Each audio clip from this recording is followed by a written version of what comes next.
Taking samples tayo, kukuha ng sample guys ngayon ng ating mga kasimang isda dito. Susukatin yan guys para malaman ang timbang nila.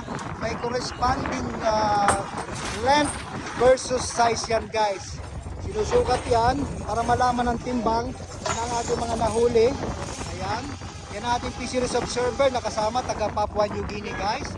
Sinusukatan yan ng ruler para may ruler dito oh guys. 47, 47. 48, 48. 47. 59. 62. Ayan guys, ang sample. Taking sample sila para for the record, para malaman kung ilan ang laman ng ating kung anong laman ng ating mga bodega classifications, kung anong timbang niyan, para kung may orders alam natin kung nandun sa ating bodega. At pag yan ay dinala sa ating mga kaning, alam natin ang mga sizes ng ating mga nahuli at ang capacity ng ating barko kung anong bodega inilagay guys. Yun ang purpose kung bakit sinusukat.